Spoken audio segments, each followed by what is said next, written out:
അസ്സലാമു അപ്പോൾ ഇന്നൊരു മോർണിംഗ് കുക്കിംഗ് വ്ലോഗാണ്. അപ്പോൾ തലേ ദിവസം കുതിരാനിട്ട പച്ചരി ഉണ്ടായിരുന്നു. അത് നല്ലതുപോലെ കഴുകി ഊറ്റി മിക്സിയുടെ ജാറിലേക്ക് ഇട്ട് കൊടുക്കാം.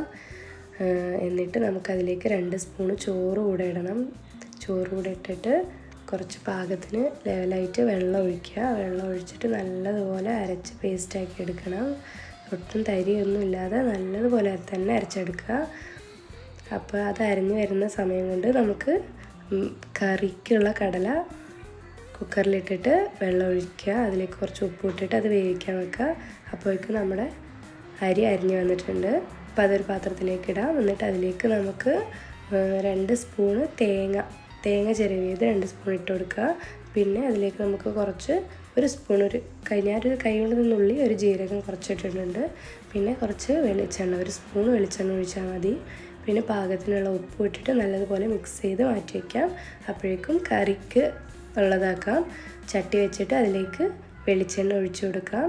എന്നിട്ട് വെളിച്ചെണ്ണയിലേക്ക് ഞാനിതാ ഉള്ളി തക്കാളിയൊക്കെ അരിഞ്ഞ് വെച്ചിട്ടുണ്ട്. അപ്പോൾ നമുക്കതിലേക്ക് വലിയുള്ളിയാണ് എടുത്തിട്ടുള്ളത്. വലിയുള്ളി എണ്ണയിലേക്ക് ഇട്ട് കൊടുക്കാം. അത് നല്ലതുപോലെ മിക്സ് ചെയ്തതിന് ശേഷം അപ്പോൾ തന്നെ നമുക്ക് അതിൽ ഒരു പച്ചമുളക് എടുത്തിട്ടുണ്ട്.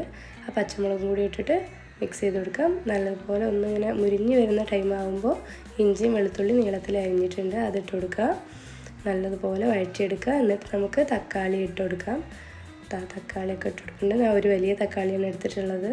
തക്കാളി ഒന്ന് മൂത്ത് വരുന്ന സമയമാകുമ്പോഴേക്കും നമുക്ക് കടി ഉണ്ടാക്കണം. നമ്മൾ ആ ഒരു അപ്പം ഉണ്ടാക്കാൻ വേണ്ടിയിട്ട് കുറച്ച് വെളിച്ചെണ്ണ ഒഴിച്ചു കൊടുത്തിട്ട് അതിലേക്ക് രണ്ട് തവി ഇട്ട് കൊടുക്കുക. 2 തവി മാവ് ഒഴിച്ചു കൊടുക്കുക. കടിയായി വന്നിട്ടുണ്ട്. അപ്പോൾ തക്കാളി വഴണ്ടി വന്നിട്ടുണ്ട്. അതിലേക്ക് നമുക്ക് 1 സ്പൂൺ മഞ്ഞൾപ്പൊടി, 1 സ്പൂൺ മുളക് പൊടി, പിന്നെ 1.5 സ്പൂൺ മല്ലിപ്പൊടിയാണ് ഞാൻ ഇട്ട് കൊടുക്കുന്നത്. നല്ലപോലെ മിക്സ് ചെയ്തതിന് ശേഷം കുറച്ച് ചിക്കൻ മസാല ഇട്ട് കൊടുക്കണം. നിങ്ങളുടെ ആവശ്യത്തിന് ഇട്ട് കൊടുക്കുക. പിന്നെ അതുപോലെ കുറച്ച് ഗരം മസാലയും കൂടി ഇട്ട് കൊടുക്കുക. എന്നിട്ട് നല്ലതുപോലെ മിക്സ് ചെയ്ത് കൊടുക്കുക. നല്ല മിക്സ് ആയതിന് എല്ലാം ഒന്ന് വഴണ്ട് പച്ചമണം മാറുമ്പോൾ നമുക്ക് കുറച്ച് കറിവേപ്പില ഇട്ട് കൊടുക്കുക. എന്നിട്ട് നമ്മൾ വേവിച്ച് വെച്ചിട്ടുള്ള കടലയും കൂടി ഇട്ട് കൊടുത്ത് നല്ലതുപോലെ മിക്സ് ചെയ്ത് ഒന്ന് തിളപ്പിച്ചെടുക്കണം. ഒരുപാട് നീട്ടി കറിയാക്കണം എന്നുള്ളവർക്ക് ഉണ്ടാക്കാം.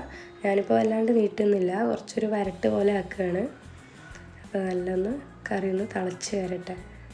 തിളച്ച് വരുന്ന സമയത്ത് നമുക്ക് അതിലേക്ക് മല്ലിച്ചപ്പ് ഇട്ട് കൊടുക്കണം. നല്ലൊരു സ്മെല്ലിനും ഫ്ലേവറിനും വേണ്ടിയിട്ടാണ്. അപ്പോൾ നമ്മൾ അരിഞ്ഞ് വെച്ചിട്ടുള്ള മല്ലിച്ചപ്പ് നമുക്കതിലേക്ക് ഇട്ട് കൊടുക്കാം. എന്നിട്ട് നല്ലതുപോലെ മിക്സ് ചെയ്യാം. അപ്പോൾ നമ്മുടെ കറി റെഡി ആയിട്ടുണ്ട്. അതുപോലെ നമ്മുടെ കടിയും. അപ്പോൾ കടലക്കറി ഇതവിടെ റെഡി ആയിട്ടുണ്ട്. ഇനി നമുക്ക് കഴിച്ചു നോക്കാം. നല്ല ടേസ്റ്റി ആയിട്ടുണ്ട്. നല്ലതുപോലെ ഒന്നും കൂടി നിങ്ങൾക്ക് കടി ഒന്ന് മുരിഞ്ഞെടുക്കണമെങ്കിൽ അങ്ങനെ ആക്കാം കേട്ടോ. അപ്പോൾ ഞാൻ പാകത്തിനാക്കിയിട്ടുണ്ട്. അപ്പോൾ താങ്ക് യു ഫോർ വാച്ചിങ്. എല്ലാവരും സബ്സ്ക്രൈബ് ചെയ്ത് സപ്പോർട്ട് ചെയ്യണേ.